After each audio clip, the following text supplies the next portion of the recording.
Hey, welcome back to Midas Letter Live. My guest this segment is Andrew Kiguel. He is the CEO of Hut8 Mining Corporation, trading on the TSX Venture under the symbol HUT. Andrew, thanks for joining us today. With pleasure, thank you. Okay, so this is a cryptocurrency mining company. Yes. And it sounds like maybe a dumb question, but how does it make money? How do we make money? So I'll give you the genesis of the story, if that's okay. Take a step back and then I'll walk you through how we generate revenue. About 8 months ago, myself and some of the other co-founders were having a conversation that it would be great if there was an ability for investors to access and have leverage to the price of Bitcoin without having to own the underlying currency. We approached BitFury, which is one of the largest blockchain Bitcoin companies in the world. They manufacture their own chips, silicon. They do that through Taiwan Semiconductor, which is a massive company, and they manufacture right next to where Apple manufactures theirs. And we created a partnership with an exclusivity over their technology, software, monitoring services for North America. That was established. We did 2 fundraisers and then took the company public. Immediately upon going public, they have a technology called the Block Box, which is a 40-foot CCAN container. And those were set up already in Drumheller, Alberta, which is the dinosaur bone capital of Canada. Okay?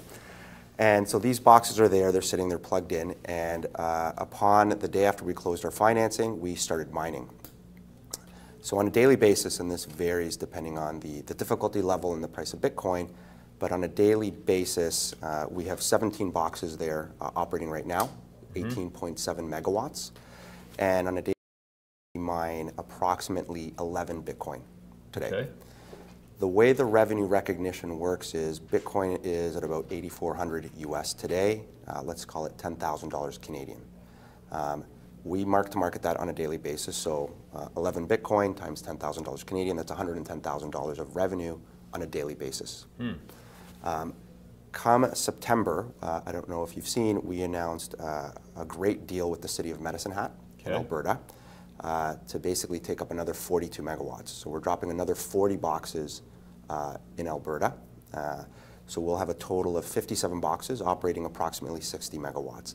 At that point, based on the existing difficulty rate for mining Bitcoin and the current price, we'll be doing about 40 to 45 Bitcoin on a daily basis.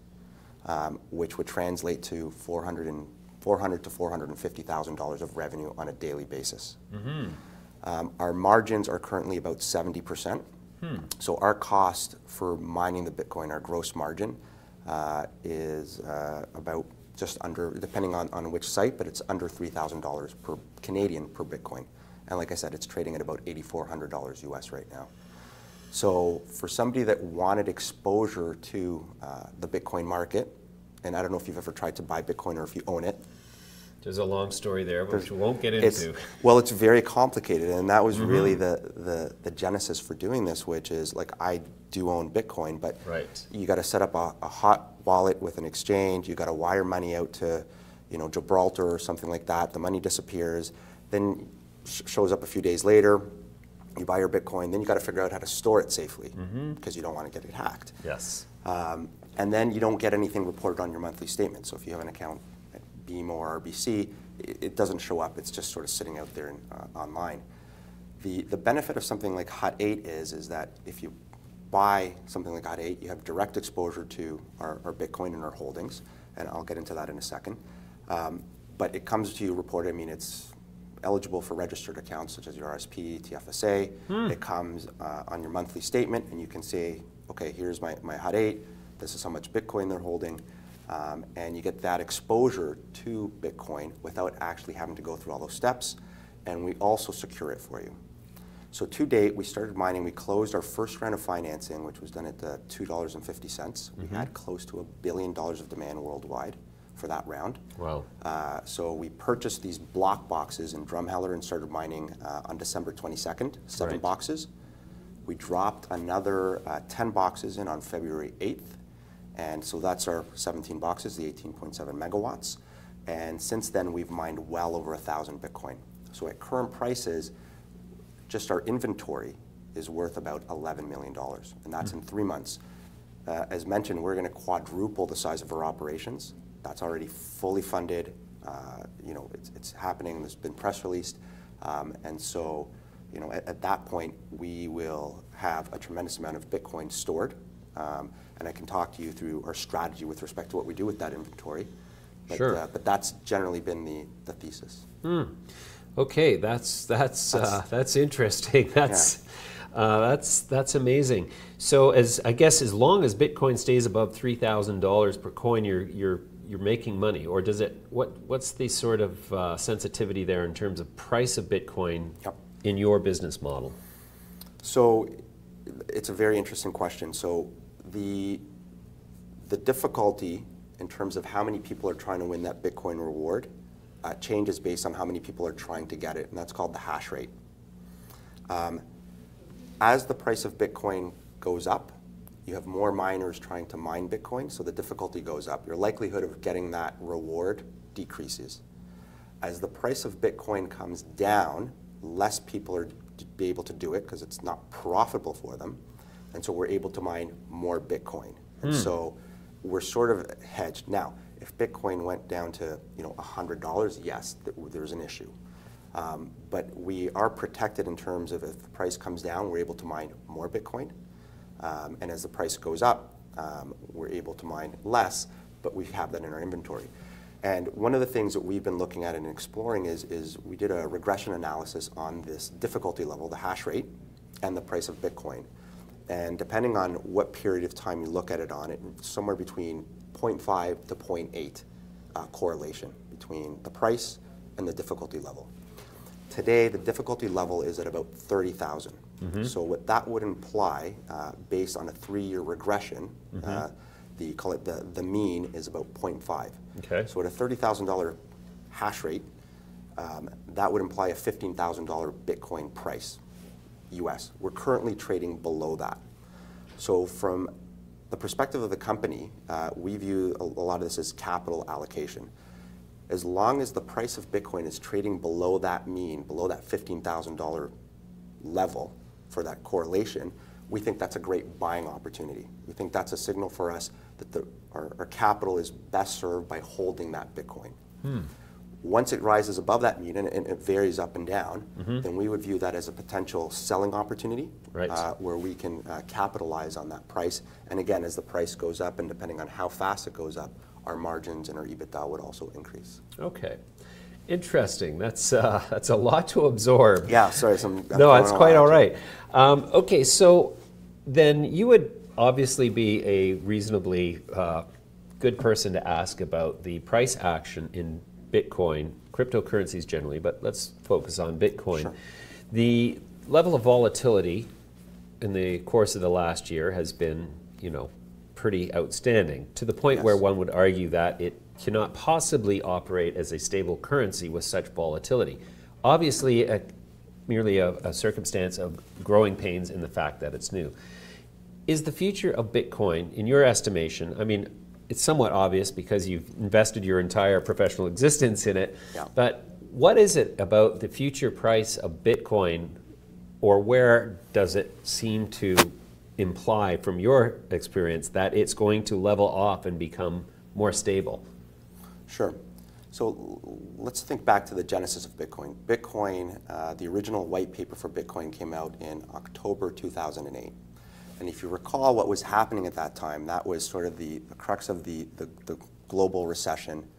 You know, you saw all kinds of, you know, of, call it questionable actions by governments all over the world, particularly in the United States with respect to the bonds. The markets were collapsing. And then all of a sudden this new thing comes out, Bitcoin. And the whole reason why Bitcoin was developed was to get around the third-party intermediation. In a sense, it's very anti-establishment. It's like, we don't want to deal with the banks, we don't want to deal with the governments. And that was the genesis of Bitcoin and what started creating that. So initially, what made Bitcoin extremely attractive to people, less so in places like North America. So in Canada and the United States, sure, there's a certain level of mistrust of government. You know, in the United States, maybe more so right now. But if you're living in places, for example, like the Ukraine or Latvia that have been invaded by the Russians, and you see your entire wealth deteriorate. Or if you're living in places like Argentina where inflation has eroded the buying power which you have, something like Bitcoin becomes extremely attractive. It's a place to store value. It's almost like a digital gold. And that was really what started creating it. As a form of use of transaction, as an actual currency, not highly efficient the way it was originally developed. What's happened since then is as people started using it as more and more of a store of value, and they say, you know what, I'd rather have my money parked in Bitcoin, where as long as I have my password, I can access that anywhere in the world. I'm not regulated by a government that tells me I can or can't take my money out of my country. I don't have to worry about inflationary pressures within my country of what my government is doing. It provides a safer haven. And that's what sort of created I think, a lot of the appreciation. What's happened, I think, in the last few years, in my mind, is that you have a lot of speculators that have come in. And while there's a lot of people that own and hold their Bitcoin and are not sellers, there is a tremendous amount of people out there that use it as a form of speculation. And that's what causes a lot of the volatility that's there. Okay. But if you go back to, again, what the use of it is, if you're in places like Africa or South America or Eastern Europe or Russia or China, Japan now recognizes Bitcoin as legal tender. I think Microsoft and Amazon now have options to buy product with Bitcoin. There's new developments underway within Bitcoin, the primary one called Lightning Network, which is going to enable the ability to process transactions at an extremely cheap price and very quickly through Bitcoin, much faster than Visa or MasterCard. And these are the things that I think will allow Bitcoin to stabilize over time, because it's going to start being used as more of a currency perhaps, as opposed to a store of value or just by speculators. And that's what's really exciting, and I think what could drive the growth in Bitcoin in the future. And again, if you ask a lot of, I was a skeptic. So before Hut 8, I was an investment banker for 20 years. And my initial reaction upon hearing about Bitcoin was, the same thing. This is a fraud, it's a bubble, all these things.